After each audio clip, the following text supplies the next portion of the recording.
Meu nome é Maria Fernanda Piai, eu faço parte do seminário da obra O Príncipe, de Nicolau Maquiavel. E antes de responder a primeira pergunta, eu quero contextualizar um pouco da obra. Maquiavel, ele nasceu em 1469, ele viveu no período do Renascimento, que é uma época marcada por mudanças culturais, políticas, intensas disputas e rivalidades pelo poder, e Florença, a sua cidade natal, era palco de intriga entre famílias influentes, como por exemplo os Médici, e de conflitos entre diferentes estados. E atuando como diplomata, Maquiavel ele presenciou de perto a realidade da política, observando estratégias, alianças e traições. Essas experiências moldaram, de certa forma, sua visão objetiva e realista sobre o exercício do poder. Foi nesse cenário que, em 1513, escreveu O Príncipe, que é concebido como um manual para governantes, rompendo com a tradição moralista e voltando para eficácia prática. E é justamente essa postura realista que nos leva à primeira pergunta. Qual que é a relevância do pensamento de Maquiavel para a atualidade?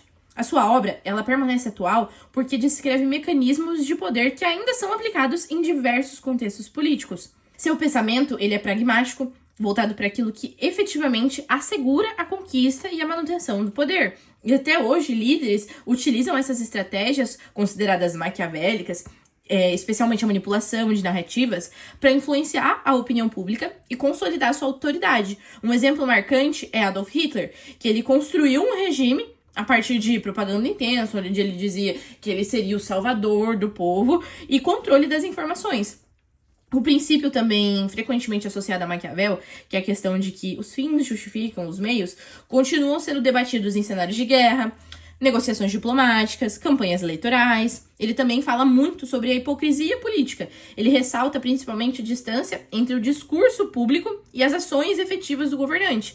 A gente tem, por exemplo, aqui no Brasil, Getúlio Vargas. Ele prometeu uma nova Constituição, mas só promulgou ela depois de muita pressão popular por causa da demora do cumprimento daquele promessa, que é exatamente o que Maquiavel diz, que não importa o que você vai precisar mentir, não importa a narrativa que você vai precisar contar, desde que você mantenha ou alcance o seu poder. E essa dissociação entre a imagem e a realidade é visível atualmente nas estratégias de marketing político, que priorizam a construção de uma boa aparência pública em detrimento das substâncias das ações.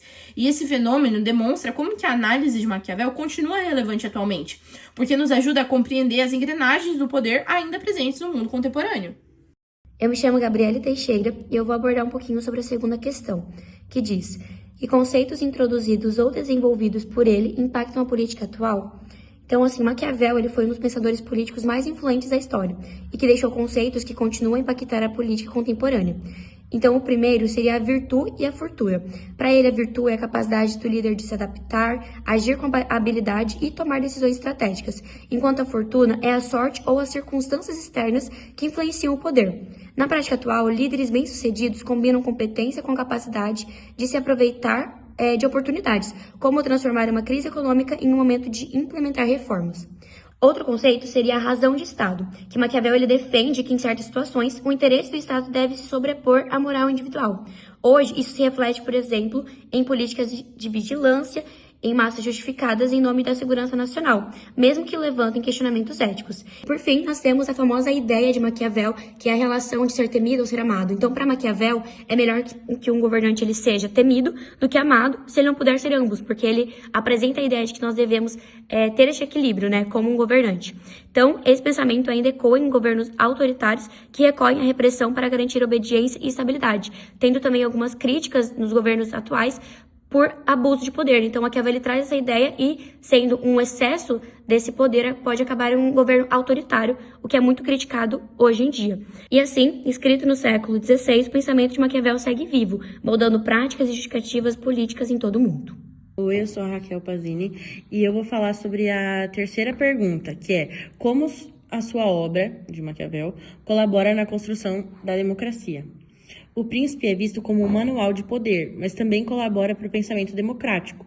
Maquiavel separa a política e a moral, tratando o governo como algo humano, sujeito à análise e crítica. Ele mostra que um governante precisa conhecer o seu povo, manter a estabilidade e evitar abusos que destruam sua legitimidade. Ao expor como o poder funciona na prática, ele deu aos pensadores futuros a ferramenta de entender e limitar o poder. Assim, mesmo falando de uma liderança centralizada de certa forma, ditatorial, ele abriu caminho para debates sobre instituições fortes, controle de governança e participação popular, pilares da democracia moderna.